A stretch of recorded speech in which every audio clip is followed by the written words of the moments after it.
may be different in many ways, but there's one thing that brings them all together: the Green Bay Packers. In Titletown, the blue-collar city only knows hard work, tailgating, championships, but more importantly, they know family. We have a saying in this town: faith, family, and the Green Bay Packers are all that you need. Sanjay and I grew up in Green Bay. You could say that we are Green Bay, or even better, the voices of Green Bay. We bring a local feel of Packer fandom to a worldwide audience. Friendship, family, and football. Ladies and gentlemen, This is the Freezer Podcast.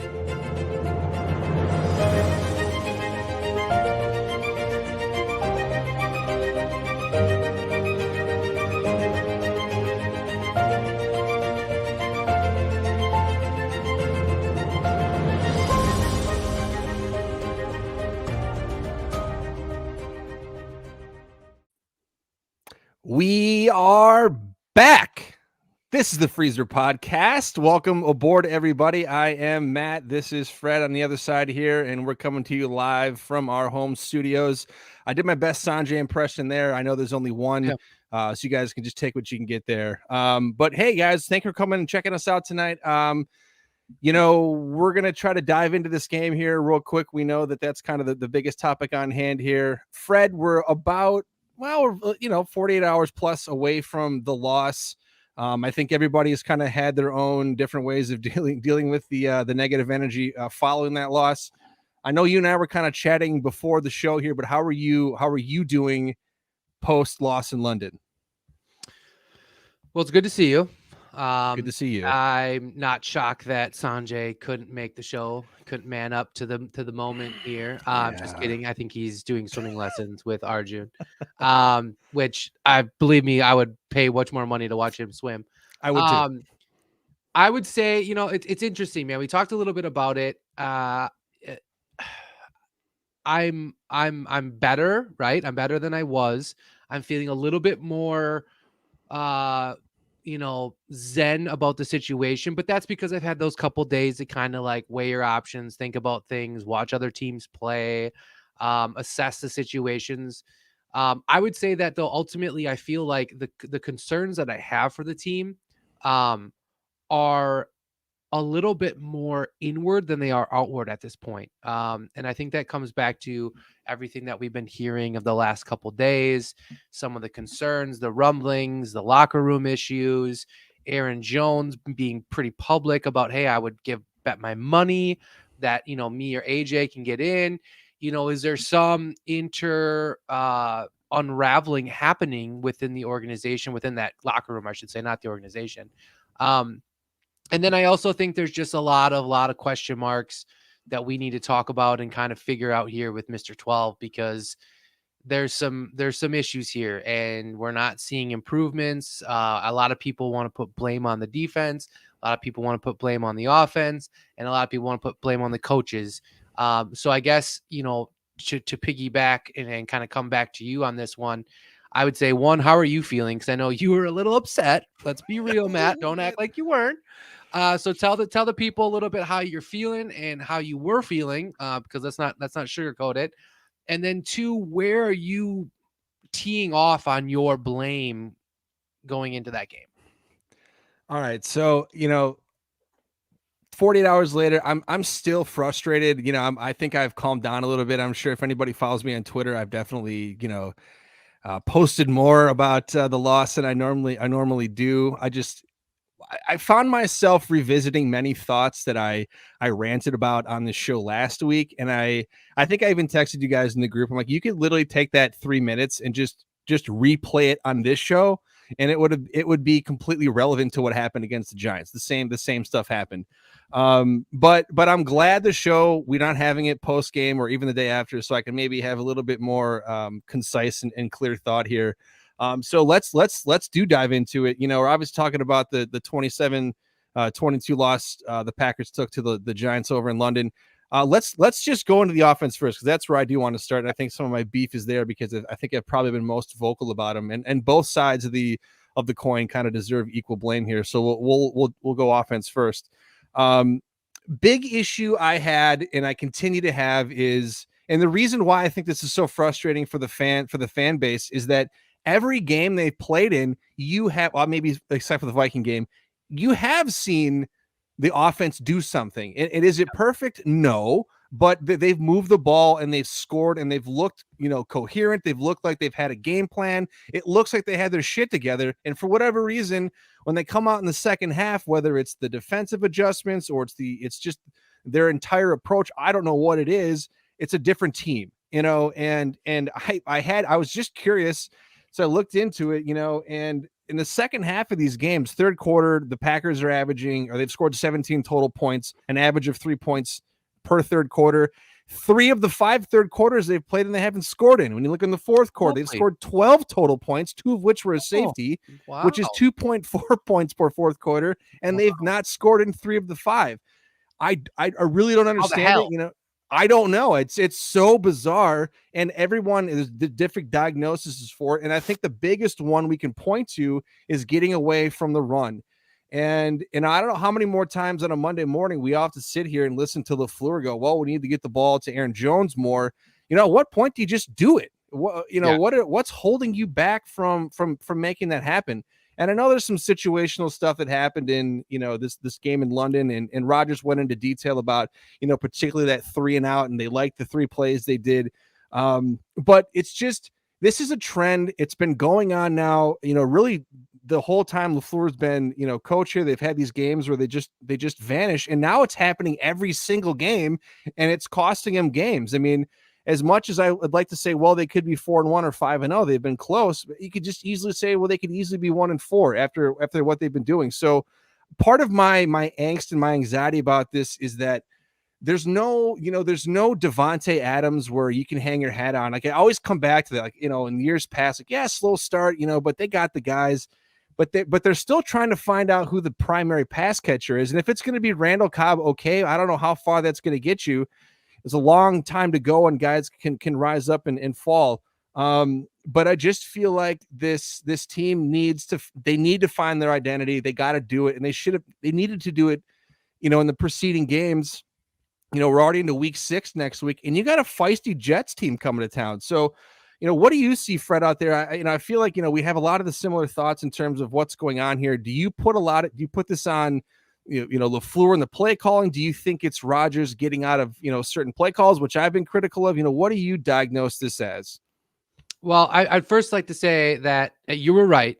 You've been right this whole time about the receiver thing. And I've never not thought you were right about it, but you were right. We've always been so strategical on who we bring in as receivers. It's why we've gone from Driver to Jennings, from Jennings to Jordy to Jordy. We've always had someone in the wings ready to go, and they did not do that, and we're feeling it big time. And I think you're spot on that with that. I will say that Romeo looks fantastic. Yes. And I think through this many weeks, I think he's outperformed what I ever would have expected of him. So I think we're going to see him really come in, barring any injury going into later in the season. Christian Watson is a dud. I'm not going to even touch on that. I've been saying that since week 1. Can't even see the field. But that's just my whole wide receiver thing.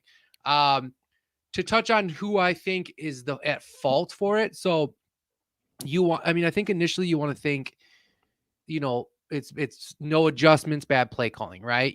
Why are they not scoring in the second half? That just doesn't make any sense. But I thought about something the other day as I was watching Dallas, right? Dallas run the ball with Mike McCarthy, the guy that doesn't run the ball. And even though they weren't having great success for it, he stuck to it because he understood that run can set up the pass and all that greatness, right? We're not dumb. We all know that. We all watch football. We know that run sets up the pass. So I started thinking to myself, like, okay, we blamed McCarthy so much, right, for not running Aaron Jones those first couple of years. And then he left and we're like, haha, see you later, loser. And then Matt LaFleur comes in and we see a little bit of, Aaron Jones early on, and then it kind of dies off again. So I guess I would just say, what's the common denominator in both of those situations, right? We've had 2 separate coaches. Both don't seem to utilize Aaron Jones. Or is it just maybe that number 12 doesn't utilize Aaron Jones? Maybe it's number 12 who decides that he wants the ball in his hands because of his greatness. Now, I understand he is great. There's no debate about his greatness.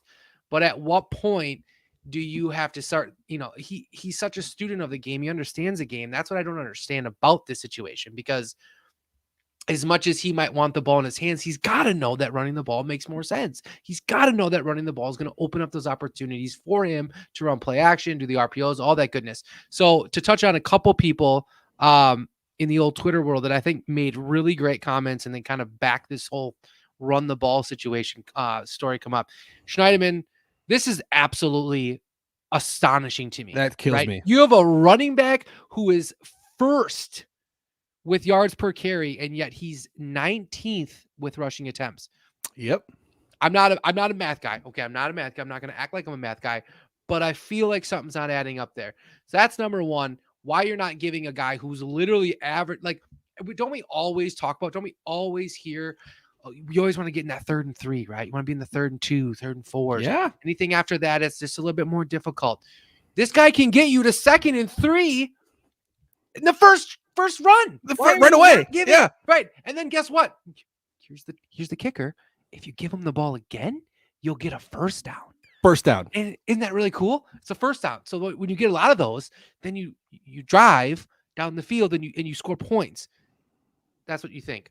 Anyway, that being said, I still want to come back to Aaron Rodgers, and I think that that Bukowski actually has a really great point here, and I talked about it a little bit too. And he says that when Aaron Rodgers plays in the offense, right, the offense that Matt LaFleur has brought here, he's unbelievable. We've said it a million times, right? That fast pace, quick pass play. What we see in a lot of these first halves, he's in total command. When they have a bad drive, something goes wrong, a fumble happens, the game tightens, he just turns into hero ball. We come out in the second half, he just like starts chucking the ball. Like, and it's what so are you doing? It doesn't make any sense. And the weird thing is that in our conversations, the whole first half, we were like, okay, now chuck it, right? Because you ran it. They're playing up a little bit. You're throwing like, now you attack. You don't just come out and say attack, and expect that the defense isn't going to be like, all right, we're just going to sit on that. I just don't understand almost the juvenile approach that Aaron Rodgers, someone who I think is so insanely intelligent, takes on this game when it gets weird. And I guess have we all been fooled for so many years, like behind the idea that he was much better than he was, or was Adams just such an escape route for him? I mean, the guy's obviously good, and I'm not saying he's not good. No, so when I say things like that, I feel like an idiot, but like when you watch these games, you're like, I just don't, it's not a lack of talent, right? I don't think anyone disagrees that, okay, yes, we don't have a Devontae Adams anymore, but we have serviceable receivers. We have good tight ends. We have incredible running backs, good offensive line, and a Hall of Fame quarterback. The fact that we can't score in the second half is blasphemy to me. Well, it is. And I think the reason why it's so difficult to talk about this topic is you have to comment on it and talk. You're talking about a 4-time NFL MVP. Rodgers isn't who Rodgers is because he doesn't do what he's doing, right? I'm diagnosing this as he reverts to the hero McCarthy ball, but for the first time in his entire career. Really? But hold on. Was it hero McCarthy ball? Well, maybe I think it's not. Maybe it's might not Rodgers being Rodgers. But I think because he's always had 2 or 3 guys who just understand him at the ground level. They shake the certain way or they run a certain route when he's rolling, whichever way. He doesn't have that. And it's not to say that Dobbs and Watson and these other guys can get there. But he kind of does with Cobb, and we saw that. He does. And so he Cobb only went for Cobb. Yes, so Cobb's his guy. And it is well stated on the show. I have said it over and over again. The entire reason I wanted the Packers to address the wide receiver position was, one, anybody not named Adams on the roster prior to this year, and I'll exclude Cobb too, just had no future here. They weren't going to be the guy, right? And no, not at but all. We all know who Aaron Rodgers is, and we know that it takes him time to get acclimated to new receivers because he needs them to get on a different level with him than maybe they would with other quarterbacks. It takes a year, 2 or 3. So to try to have all that happen this year with a team with a window of 1 or 2 years with him, maybe more, I don't know, just seemed not reasonable. And then you needed the defense to be better, and you needed to rely on the run game to allow that to come along. But the problem is the defense isn't playing well, and the run game they keep getting away from. So, I think that Rodgers.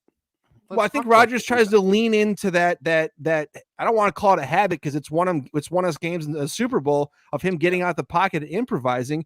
But you got to play the cards you have, and right now you don't have a plethora of wide receivers that are going to do these things. They just aren't. They might down the line. They have the talent to do it, but I think you have to dial it back. It needs to be more patient with the offense. I get he's earned the right to audible and choose the pass over the run, but it's not working right now. And I think he's got to dial that back in. And if he doesn't, I just think we're going to see more of this. All right, let me ask you a quick question about an offensive question before we jump into the defense, because I do think they have a lot of blame on their own plate as well.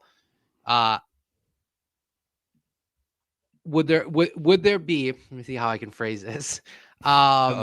Is there a record that the Packers would have to get to consider trading Favre?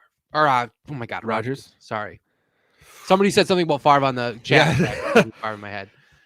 Is there a record that they would get to where they would actually genuinely consider the option of shipping him up? Because let's be real, like this is kind of like, okay, so the idea of like we wanted to move on from Rodgers, right? I think that was a little bit of Gutekunst's thought process a couple of years ago. Rodgers comes out, plays incredible, 2-time MVP. Holy shit, didn't see that coming.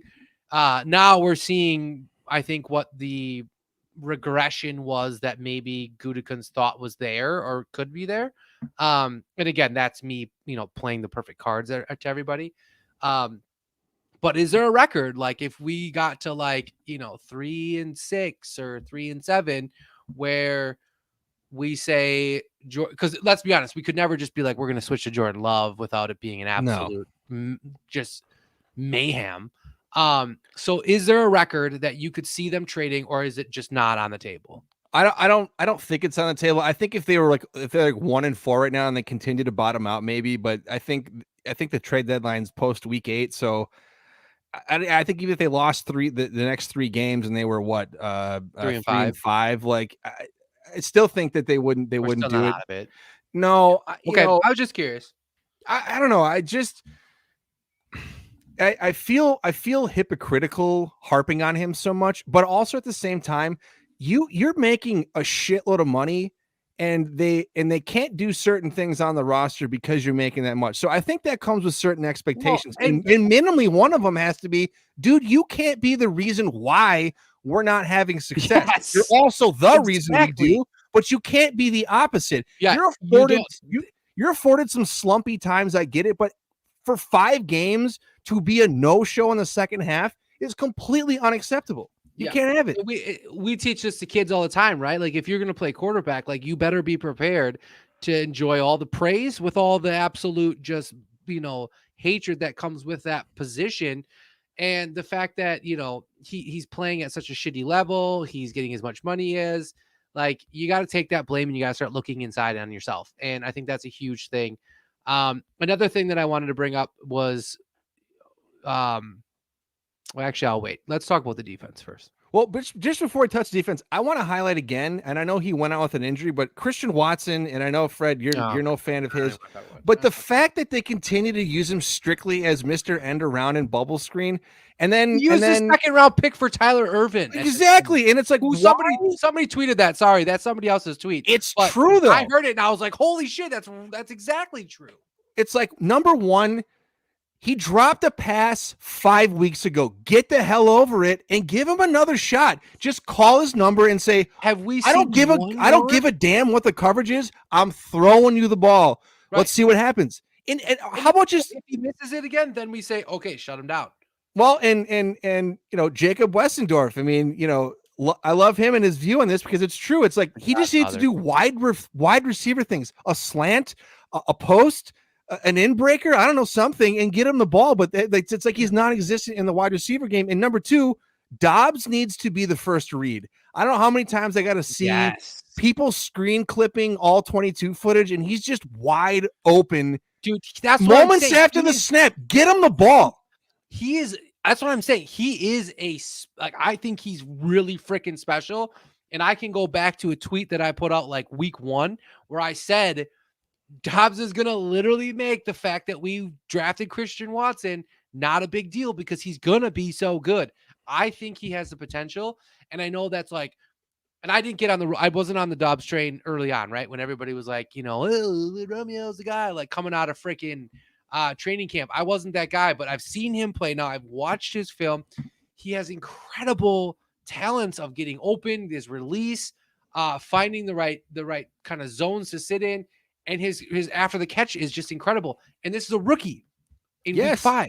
Like, I can only imagine where we're going to be at with week 12. But I agree with the Watson thing. Like, first of all, why are you so injured all the time? Stop. Oh, my what God. are you doing? Yeah, dude, like, for take real. 2 weeks off and get your shit figured out and then come play some freaking football. Because right now, you're looking like a turd nugget because you're always on the sideline. And it's not okay. It's not. This is a sport that if you are not involved and you are not playing, you should basically figure it out some other way or do so. Like, so go sell insurance because you're probably not going to be in the league much longer because it's not going to happen. And then the fact that besides that, the fact that we run him in the plays we do, I totally agree. The jet sweeps, cool. They're cute. But like, this is not where we're at. Like, you guys wanted like the last 3 years, I think we ran an obscene amount of wide receiver screens, bubble screens. Why are we not giving him that? It kills me. It absolutely kills me. And, again, you don't know what you have if you don't throw in the ball. And I know someone made a comment here in the chat about Amari Rogers. I'm not so sure he sucks.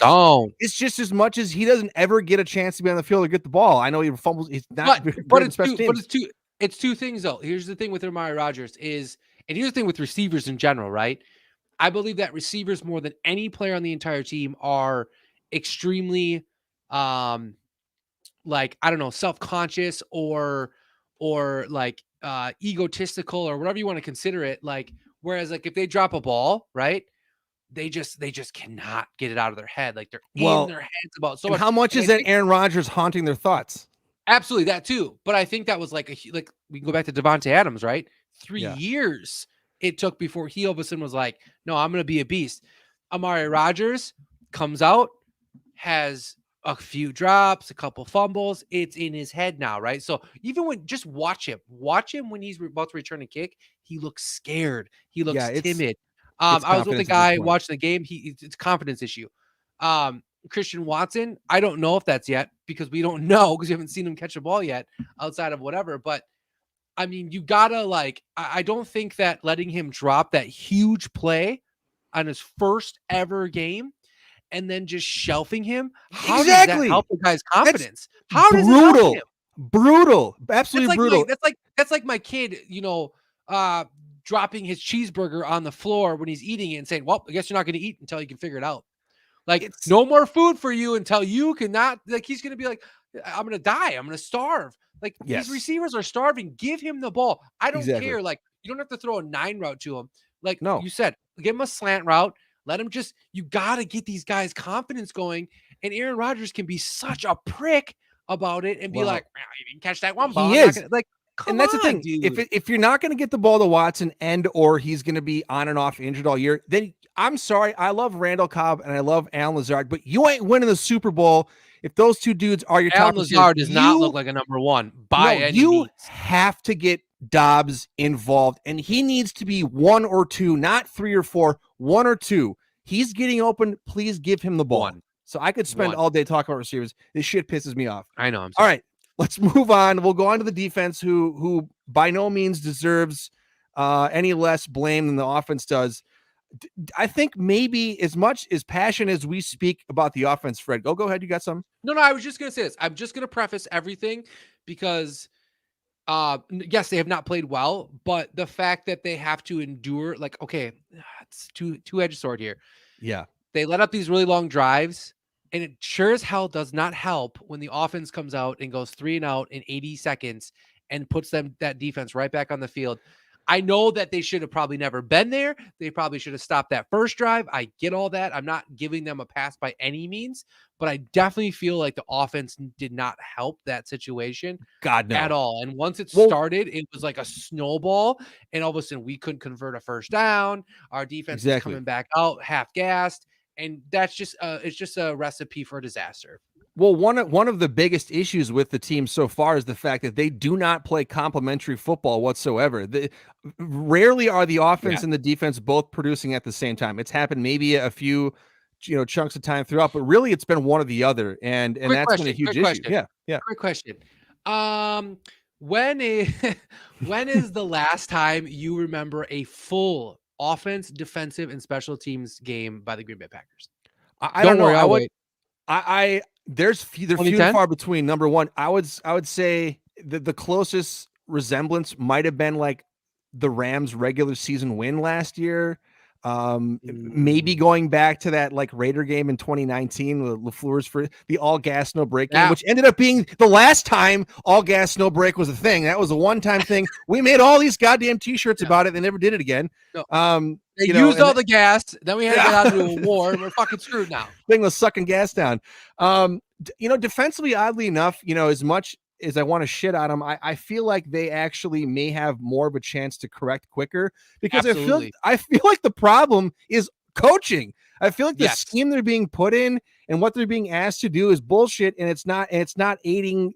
They're not doing what they're good at. It feels like Joe Barry's trying to run a system that he wants to, and he's putting guys in spots that maybe they're not going to be successful at, whereas opposed to last year for a chunk that, like, I think about Rasul Douglas, how great he was on the boundaries, but now he's sitting in the slot. He's not built to cover the little shifty guy to do that. He needs to be mugging dudes on the outside. So let's get into the defense here. Again, like the offense, you have pockets of games where they look phenomenal. Nobody's running on them. You even think about this game against the Giants, other than the Saquon, that really long run he had, they bottled him up pretty well. I don't think he was bruising them. But then you look at the passing game, and there's just these crossing routes, and our cornerbacks are yards off them because they're running these soft zone shells. And again, someone who's smarter than me about defense, please help me out here. I understand the concept of keeping the defense in front of you or the offense in front of you and not giving up the big play. But at this point, it's like, wouldn't you rather have Danny Dimes or Zappy or whatever Bush League quarterback you're going, make them complete the pass first before you start playing soft defense? It's like, I don't know why we're trying to get ahead of that. You don't need to play aggressive, play press man, get up in their faces, knock guys off for routes, send blitzes in, be tough up front, but don't sit there in the soft zone where I'd rather give up a touchdown in 3 plays and get Rodgers back out in the field than give it up in 11 plays and you're gassed. And then the offense, you run the risk of them going 3 and out like you saw in this Giants game, and the defense got to come right back on the field and they give up another 10 play drive. Yeah, I totally agree with you, man. First of all, shout out Iowa Joe, Jason, True North. Love the comments. Man, keep it coming. David. You guys are killing the comment section. But I agree, man. Like, what if you're playing defense? And I don't know, maybe this is super amateur of my own thought process too, but I think it kind of goes with what you were just saying. Like, if you're playing defense, right, and you're just kind of getting chunked and you're getting chunked for yards, like, send the house, right? Like, go blitz the shit out of them. And if they get a touchdown play, we're going to be like, oh God, that was terrible. Why would you do that? But like, at least then you can get those guys off the field, let the offense go try to run a play or run a drive, and maybe just get them like, but the idea being like, we're going to let you sit in there for 13, 14 plays for 87 yards and just gas the crap out of you and then go run this shit pile offense that we call. Like, at what point do you almost just say like, nah, we're just going to send it, right? Like, what have you seen Jair blitz yet this year? No, not this year. No, have you seen I think arguably one of the fastest guys in our defense, Quay Walker? Why is he not why is he not being utilized in more of like a just a psychotic like Micah Parsons type role, right? Yeah. Like, we're just like, oh, sit back, and he's great in coverage, right? He's super fast. We get that. That's fantastic. But like, send him down and go pressure I can only think like with Preston and Gary on the outside, which they did not have the best of game, but that's beside the point because I think they're both fantastic. But if you had Preston and Gary and Quay just coming out of everywhere, like stunting, I mean, it would be incredible. I watched the Dallas game really, really intently because I was just mad. I was mad, and I'm like, I got to watch football and I got to figure out what are other teams doing right now that we're not doing that just doesn't make sense, right? And Dallas was like the perfect game to watch, right? Because they're running the ball, they're running an offense, and their defense just is brutal and lethal. And they run stunts, and they're flipping, and they're flopping, and they're switching, Speedy. and it's incredible. And it's like, we have that. We have the guys to run that defense, and yet we're like, no, we're gonna play a base cover 2, and we're just gonna like hope that everything falls in between us. And it's like, are you kidding me? But like to your point about Joe Barry, that's what Joe Barry did in LA before Joe Barry left LA. Yes. Because he ran this, he was like, no, we're gonna run this type of defense, and that's what's gonna happen. And Jalen Ramsey, he's gonna play this position because that's what kind of position I have. It's like, you have the best corner in the game at the time, and you are Leverage just like, that. nope, we're going to put him at this position, even if he has to go against the 4th string. Like, what are you doing? Here's my word of the day for the Packers: dictate. I am so sick, and this applies to offense and defense. I'm so sick and tired of they're just basically passive. We are a reactionary team. Our offense is based on what the defense does. Oh, it's a loaded box, got to fucking pass out of it. Nope. Sorry for saying the F word, but it pisses me off. And then on defense, again, we're going to let them do whatever they want up and down the field, but we're going to bend but don't break. How about you do the opposite? How about you dictate to the other team? Here's how we're playing this game. On offense, we're going to cram it down your throat. Good luck stopping it. And if you try to stop it, then we're going to hit you over the top. On defense, get up in their face, get guys off routes. I was watching the Chiefs and the Raiders game last night, and that last possession where Adams and Renfro collided. Well, they did that because the Chiefs receivers or DBs got up in their faces and got them off their routes and didn't allow them to do what they wanted to do. So until the Packers take that mentality and apply it, they're going to keep getting run on, passed on, getting scored on, not scoring, whatever it is, because they're just waiting for the other team to do something else. I think you have the talent, absolutely, on defense to dictate how you're going to how you're going to play. I just think that this whole mentality of waiting and keeping it in front of you, clearly it is not working. And I don't know what it needs to take for LaFleur to go to Joe Barry and say, dude, you need to do an about face 180 immediately, or get the hell out of here. I'll do it. But it's like, you got all these great players. I think about Jair. Why are you paying him that much money to sit in zone? Explain that. You can go get Kevin King to do that, and you'll get the same results. You'll get dusted. So it's just like, please switch it up. Yeah, they're so scared of like getting beat. But guess what? You're getting beat. Like, you're getting beat, even being scared. So like, go do something. If you're gonna lose and you're gonna get like, so this is my segue here, because I told you about this earlier, and I'm gonna segue into this right now. If you're gonna get beat, go out and just leave it all on the table and get beat, right? Yeah. But they're afraid of getting beat. But maybe that's what they need, right? Maybe this is what I'm gonna hang my hat on. And in my unbiasedly crazy faith that I have in this team, is maybe this team needs this. Okay. Yeah. Hear me out. Maybe they need to get their shit rocked. Maybe they need to lose some games. Maybe they need the issues in the locker room. Maybe they need to get called out on a media standpoint and from a fan standpoint, that things aren't as all hunky-dory as everybody seems, right? LaFleur comes in, culture changes. We're going 13-3 every year. We're this close to the Super Bowl. We're so good. We signed Rodgers back. Adams is gone. He didn't want to be here. We'll get some receivers. It's great. We got Jair. We got Kenny Clark. We're all coming up with all these like excuses as to why we're good. But like, maybe we just need to get punched in the face. And I know we get punched in the face a lot in games, but like, maybe it needs to be by a guy in the locker room who's looking straight at you and saying, what are you doing? And sometimes I feel like when teams are facing that kind of adversity versus like, well, we just lost a game in the playoffs, we'll be back next year, it's not a big deal, we didn't have enough juice. Like, no, like, we're talking week 5, you've lost 2 games, and you haven't won the 3 that were that impressive. Maybe you suck. And maybe people are looking at him and saying, you guys suck. You're not that good.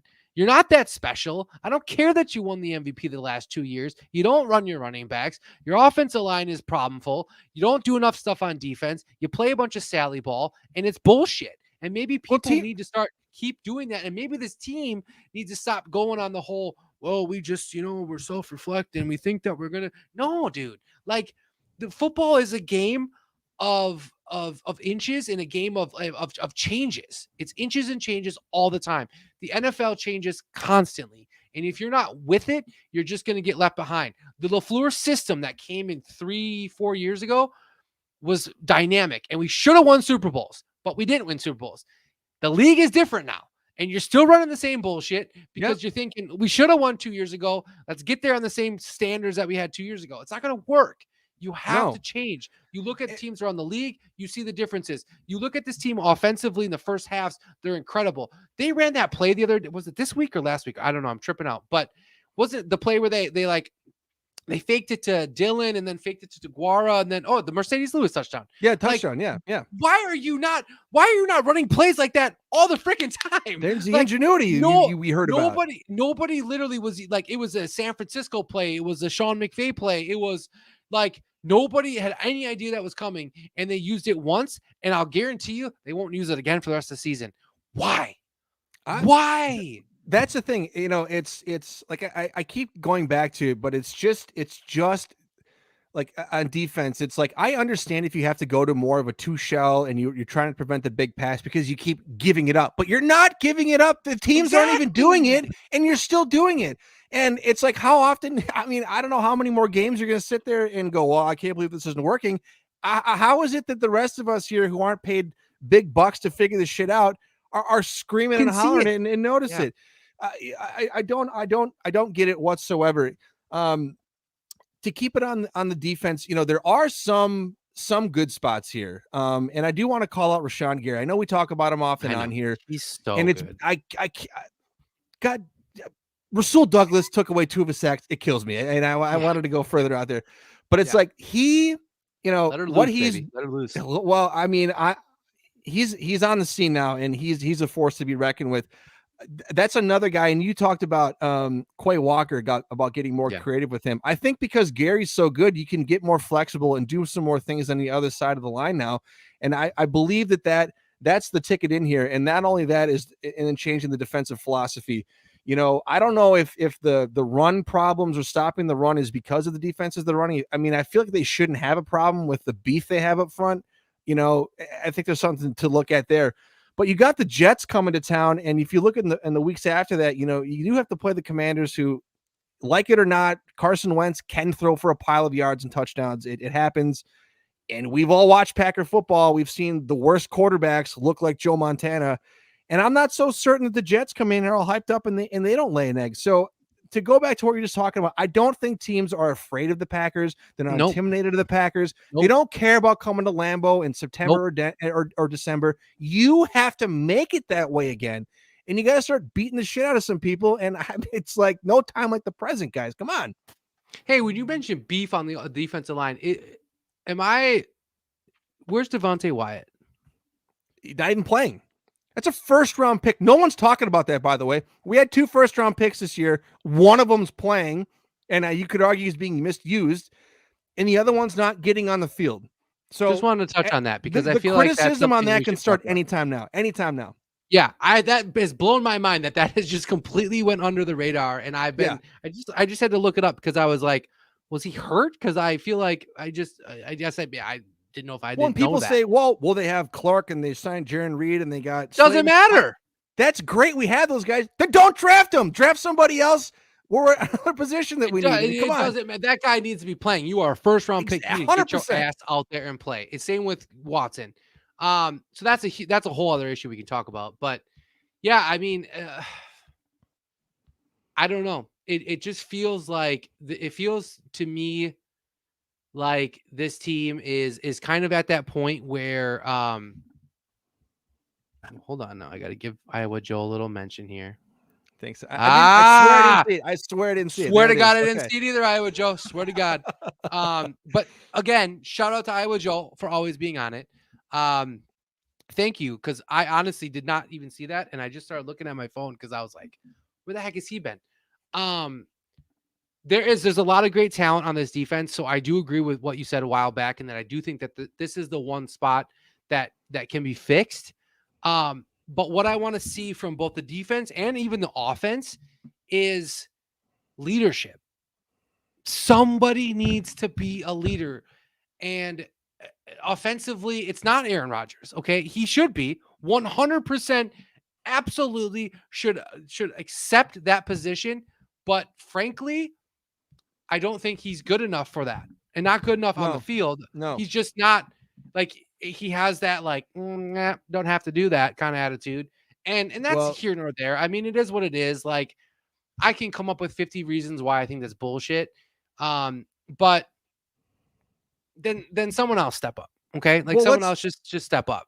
What? Let's lean on that. I think that there is an absolute lack of vocal leadership on the team, 100%. not just on the player side, but on the coaching side. I mean, 100%. let's look at the Giants staff. Brian Dable, man. I mean, he is fired up, and you can tell the team feeds off his energy. Yes. I know they didn't bring Matt LaFleur in because he's gonna be the you-rah-rah guy. He's more of the X's and O's, nerdy football nerd guy who can run an offense. But I've seen people go. But does everybody on the team?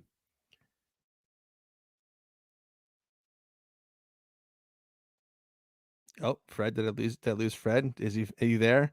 Okay, if Fred froze, we'll hold the thought here. The point I was trying to make about the Packers right now is that they don't have the vocal leader that they need. And a lot of people have, and I shouldn't say a lot of people, but some people have harkened back to the 2010 Packer team that won the Super Bowl and said, well, they started slow but they were able to figure out and get it going. But if you look at that team, number one, offensively, they had, several pass catchers and teams had no idea who to cover, but specifically defensively, you had guys that would keep other guys really accountable, namely Charles Woodson, guys like Cullen Jenkins, Nick Collins. They had guys that were, just because of their whole presence on the field, you wanted to make sure that you're holding yourself accountable to those guys. So I don't hold this team in the same regard as that 2010 team. They're going to have to find their own juice, bring your own juice, they say. And I don't know that you can just fake that. Like, I think that that's a trait of a leader that you're born with, somebody who can really capture the attention of the teams. But I do think that they can get there. They've had this same kind of complexion of players for the last few years, and they've been on the doorstep, knocking on the door, of getting into the Super Bowl. So I don't know where it comes from, but I think I feel like the locker room, despite some of the comments, it should be close enough where they can kind of figure this stuff out, and get the course corrected. Looking at the special teams, I know was mentioned in the comment section earlier, really they're looking pretty good. Other than a couple of muffs by Amari Rogers, I think that's just isolated to him. Pat O'Donnell has been unbelievable. I mean, he's been kind of who we thought some of these past punters were, getting the ball inside the 5 or 10 yard line. I mean, there's been a couple of games where teams were maybe going to take a drive and threaten to score, but because they got pinned so far back, they had no shot. And Mason Crosby's been solid. He hasn't really, I don't think he's really missed any kicks, maybe one. I can't exactly tell, but he's been good to go. I think if they can just figure out someone with a little bit more threat as a punt returner or kick returner, I think that's going to do them some good. I know that they're experimenting with Christian Watson. I give them credit for at least making the attempt to try to find somebody, that can do something different, although he doesn't look like he's going to challenge much either. But at least they're trying to figure something out. And if it's not going to be Amari Rogers, I would say that they're going to have to, I don't know if they're going to go outside the roster, bring somebody in, but it was almost like when they took in, Tyler Ervin the other year. He didn't return any kicks and wasn't Desmond Howard, but he sure looked a little bit more competent and at least threatened the kicking unit in terms of running it back. So shout out to the special teams unit again for looking pretty good throughout the year, considering, where they came from last year. No idea, guys, if Fred's coming back. I think he must be having he just said he's coming back. Iowa Joe, you are correct. It's the lack of leadership, man, and I don't know how they correct that. I really don't. I used to think that it's all, Aaron Rodgers, his stature and kind of who he is and holding people accountable was going to be the big thing. But if he's not playing well, and he doesn't have the usual suspects, I think it might be a little bit tougher. All right, let's move forward here into this coming week's game against the New York Jets. Jets coming off, a big division win against the Miami Dolphins, albeit not against Tua or anything. But for them, you could definitely tell that team is jacked up. And I think they're probably smelling blood in the water here with the Packers floundering through 5 weeks. Now, they've lost twice. The 3 wins they've had haven't necessarily looked impressive by any means. So I don't think Packer fans or the Packers themselves should not be overlooking this game. This is not, even if it's the usual Jets, which I don't think they are. I think they have a few more playmakers on their side of the ball now. This game feels, I don't want to say pivotal. I don't want to say it's a must win because I don't think there's such thing in week 6, but what I do think is going on here is that this is the ultimate bounce back game for the Packers. How do they respond coming off, really deflating? Hey, there's Fred. Fred, we segued into the Jets game. We're going to talk about the Jets game quick. I'm here. Okay, so it's just going into this being a pivotal game for the Packers. I was saying it's not necessarily a must win or anything, but I do think it's going to be telling. Number one, the Packers have never lost back-to-back game under LaFleur, so that they got that going for them. But I don't think they've faced this type of adversity with or under LaFleur yet. So to me, this game I'm watching for emotions and how do they come out and play? Do they come out and look flat? Do they squeak out a win? Do they do their usual formula where they disappear for a few quarters? I think this game is going to tell us a lot about how the middle chunk or even the rest of the season might look. If they come out and look flat, boys and girls, we may be in for it. This is what it is this year, and strap in and hold on. If they come out and they look more how we expect, I'm not going to say they got to win 45-10 or something, but if they look competent in offense for 3+ quarters, then they're putting up some decent points, I think it would go a long way, not just for the fans, but absolutely for the team in terms of confidence heading into, week 6 and beyond. Fred, what do you think about that? I would say that I think it is kind of a make or break game. I think it is a must win situation. And man, if I would have told you 8 months ago the Jets game is going to decide our season, what's going on? I mean, you'd have been like, what are you, high? Like, yeah, I mean, it's weird to think about. I'm not going to touch too much on the Jets because I think that I think they're kind of like the Giants, right? They got a great coach, scrappy, they're a young team, they're kind of high up on it. I think last week, they played a really good game, scored a lot of points. Doesn't look good coming into what we're going to have to play. But I think it really comes down to 100% how we respond to the adversity of this last week, the adversity of the week going into it. One thing that I really struggle with is, and I get, this is where I kind of, I vibe with Aaron Rodgers on this is, going into the locker room and hearing like someone like Jair be like, oh, we're going to lose to the Jets probably. Like, first of all, what are you, freaking 8 years old? Like, grow up. Okay? like stop. What are you, poor baby? But I fear, again, and this is where I come back to the whole idea of like, we need to lose games, is that maybe this team's just been a little too winny and they can't figure it out, right? So what happens when shit does hit the fan and we all of us start losing games? Are people going to start dipping? Is Jair going to just not play? Like I need people on my team who, when like things get rough, they're going to play tougher, right? They're not going to give up. They're not going to quit. And it feels a little bit like that's where it comes from. Like with the Jair comment, especially, I hated that, which bums me up because I love Jair, but that one struggled.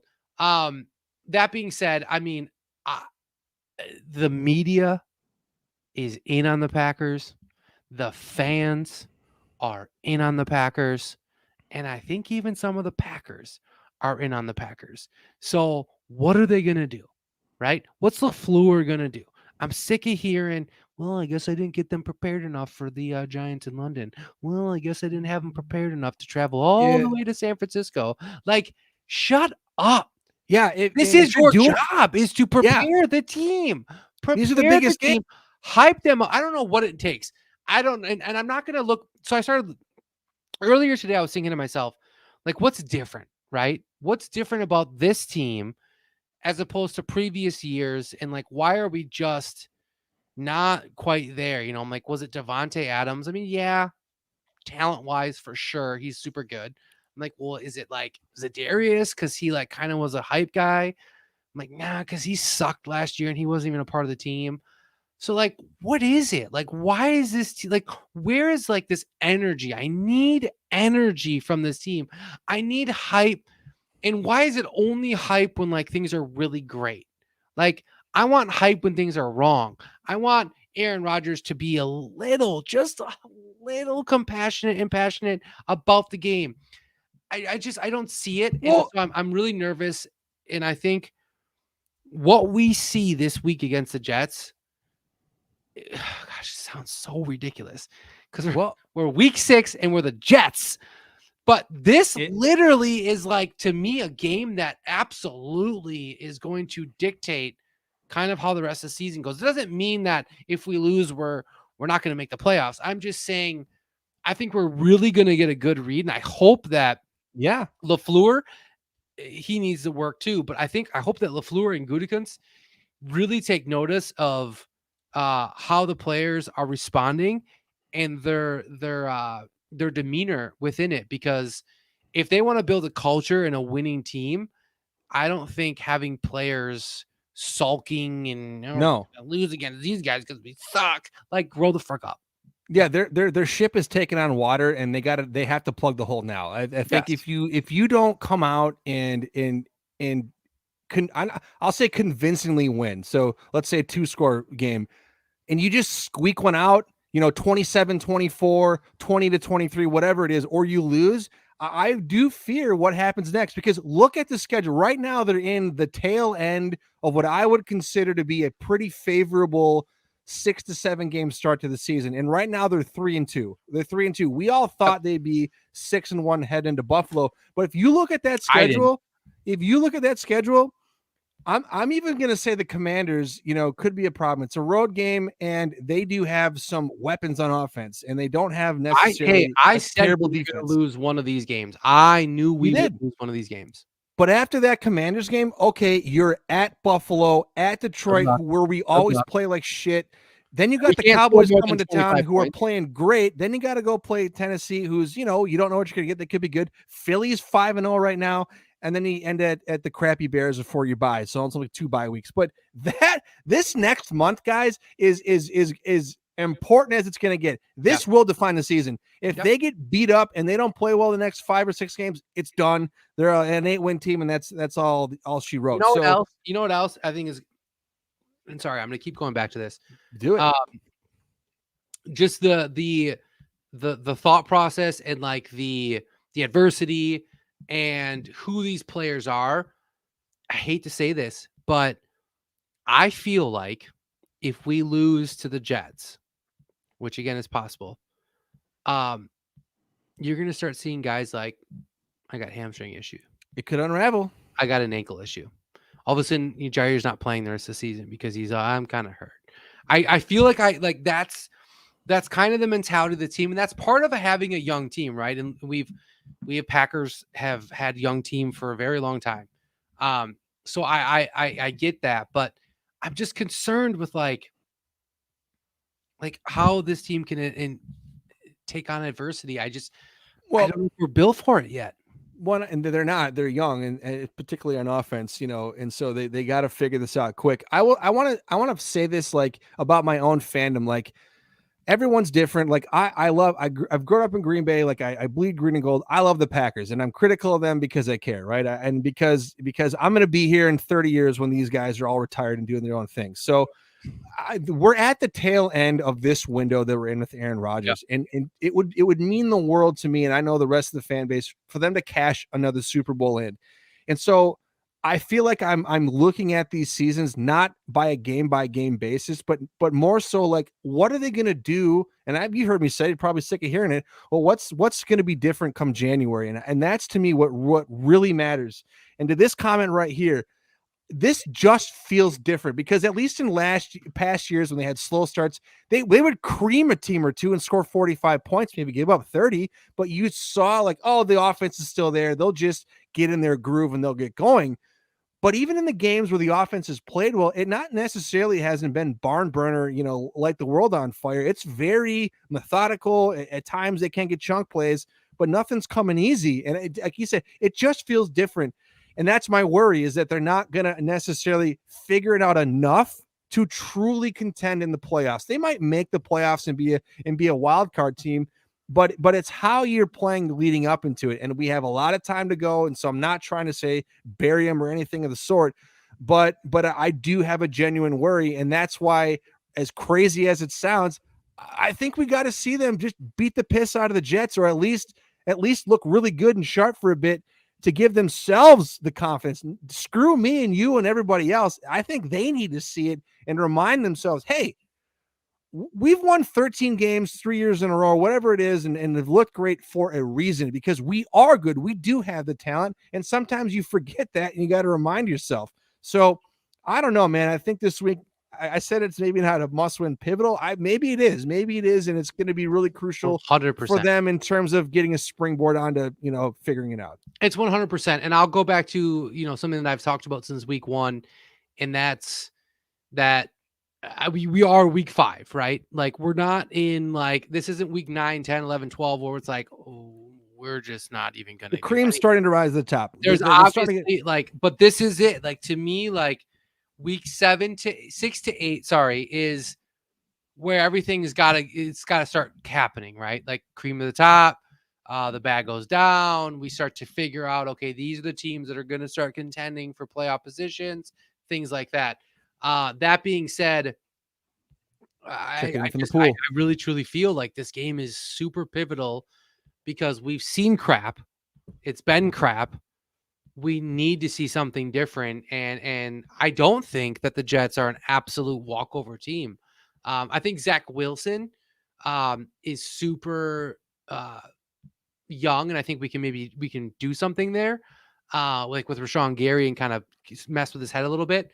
But they have talent, and it wouldn't shock me if they, came out and put up a fight. And I'll say right out of the gate, I don't think that it's going to be a big win for us.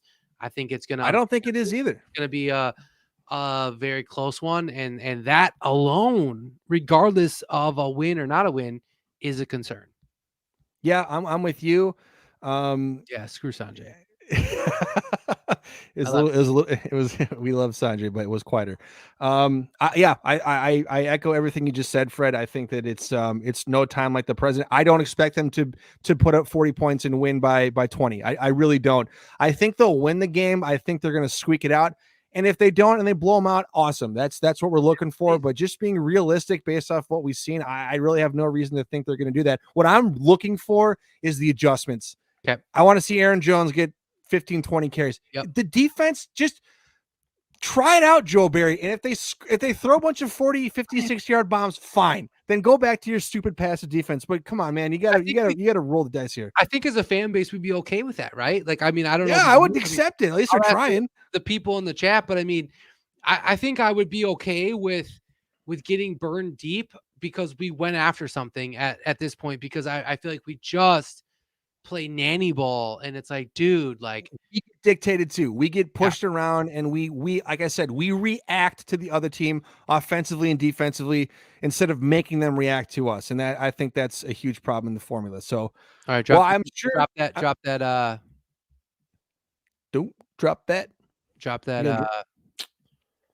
prediction. Okay, prediction time. Man, I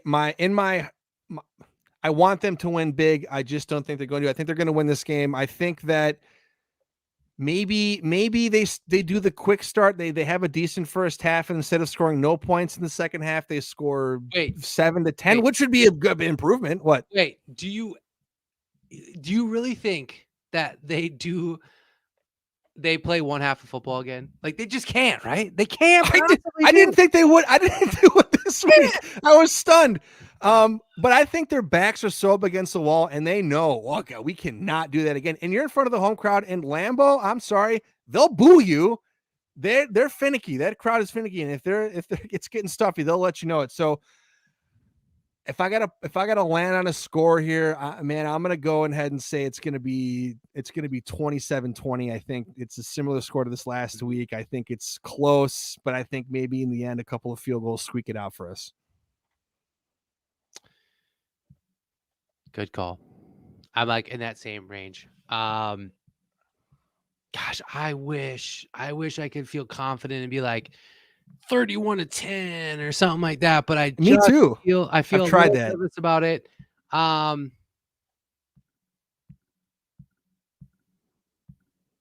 what? I'm going to get a little closer to that. I think we're going to come back home. The shit's hitting the fan. Fans are sick of it. Media's sick of it. This is a moment, right? This has to be a moment. They have to step up. Not only like not for us and not for anything else, but for themselves. That locker room has to step up. And I think people, if they don't step up, they're going to start calling people out and being accountable. And it's going to get messy in a good way.